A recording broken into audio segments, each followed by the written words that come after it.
और देश की जो पार्टियां हैं, सेकुलर पार्टियां हैं, वो इस तरीके से इफ्तार पार्टी रख के ये नहीं होता है कि कौन है कौन नहीं है, एक मुलाकात। और चूँकि रमज़ान का महीना मुबारक है, इसीलिए एक दूसरे का इफ्तार कराकर दुआएं ली जाती हैं, दुआएं दी जाती हैं और मुलाकात होती है। जंग में छेड़ा इन्होंने था, ईरान अब छोड़ेगा नहीं।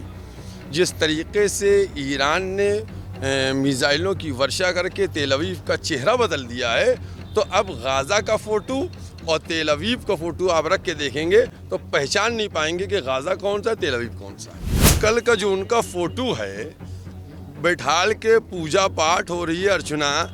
अगर समझदार लोग हैं तो डोनाल्ड ट्रंप की फेस रीडिंग कर लें, पता चल जाएगा कि वो हमला करके कितना पछता रहा है। नमाज भी पढ़ना है, हमें एहतजाज भी करना है, क्योंकि मानवता के ख़िलाफ़ जो हमला हो रहा है उसके ख़िलाफ़ एहतजाज भी करना है।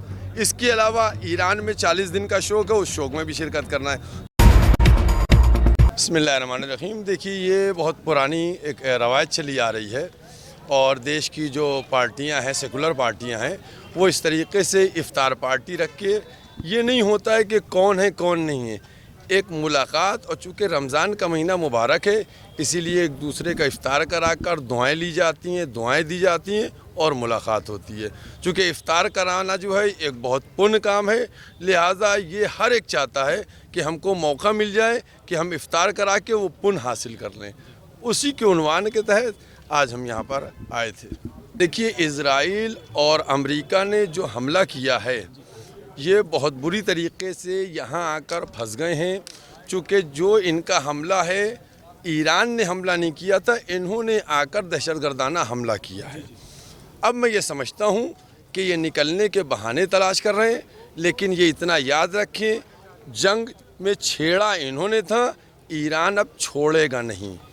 जिस तरीके से ईरान ने मिसाइलों की वर्षा करके तेल अवीव का चेहरा बदल दिया है, तो अब गाज़ा का फ़ोटो और तेल अवीव का फ़ोटो आप रख के देखेंगे तो पहचान नहीं पाएंगे कि गाज़ा कौन सा है, तेल अवीव कौन सा है। देखिए, हर दौर में हर तरह का रहता है, यहाँ आज़ादी है, आप जो दिल चाहे कह लें, लेकिन पूरी दुनिया ने देखा कि ईरान शांति के साथ मुल्क रहता है, कभी किसी को छेड़ता नहीं है, कभी किसी से इस तरीके की नहीं करता है। अलबत्ता अमेरिका कई हज़ार किलोमीटर से आकर यहाँ हमला कर रहा है। इसके क्या मतलब है, इसके क्या माने, ये आपको खुद समझना चाहिए। किसी के कहने से नहीं होता, पूरी दुनिया ने देखा। क्या यूनाइटेड नेशन का कोई कानून अमेरिका पे लागू हो रहा है? इंटरनेशनल जो कोर्ट है, उसने नेतन्याहू के बारे में क्या क्या कह रखा है? ये कोई छुपी बात थोड़ी है, किसी मुसलमान की अदालत थोड़ी है कि उसने नेतन्याहू के खिलाफ फतवा दे दिया है। कोर्ट ने फैसला किया है, वो क्रिमिनल हैं, वो दहशतगर्द हैं, पूरी दुनिया में दहशत फैला रहे हैं। आज उन्होंने जो अरब के पुरअमन देश थे, उनको भी पूरे खलीज में आग लगाकर, और सारे मुसलमान जितने देश थे उनमें आग लगाकर रमज़ान सबका ख़राब कर रहा है। और यही इनका मिशन था। चूँकि ये इंसानियत के दुश्मन हैं, इनको सिर्फ अपना असलहा बेचना है और दुनिया में आग लगाना है। बहुत सारे लोगों का कहना है कि जिस तरीके से अमेरिका के राष्ट्रपति डोनाल्ड ट्रंप का नाम आया था एप्स्टीन फाइल में, उस चीज़ को छुपाने के लिए उन्होंने ईरान पे हमला कर दिया ताकि सबका ध्यान भटक जाए। देखिए, ये बात कहने वाली नहीं है, ये बात हर एक जानता है कि जिस तरीके से आया है आज उनके मुल्क। आप देखिए, वो कह रहा है मैं जीत रहा हूँ। कल का जो उनका फ़ोटो है, बैठाल के पूजा पाठ हो रही है, अर्चना। अगर समझदार लोग हैं तो डोनाल्ड ट्रंप की फेस रीडिंग कर लें, पता चल जाएगा कि वो हमला करके कितना पछता रहा है, किस तरीके से वो पादरियों के और उन लोगों के बीच में बैठ के पूजा अर्चना कर रहा है। ये किस लिए कर रहा है? तुम तो जीत रहे हो। देखिए, डोनाल्ड ट्रंप जो है, वो उन्होंने रॉन्ग नंबर डायल किया है। अब वो वहाँ से, जब अभी अफ़गानिस्तान ने उनको भगाया है तो असला छोड़ के भागे थे, वो अफ़गानिस्तान ने भगा दिया, तो ईरान तो बहुत आगे है। और ईरान इनसे एक दफ़ा 9 साल की जंग लड़ चुका है। ये मैं आपको और बता दूं, आप पूछेंगे कब जंग लड़ी है?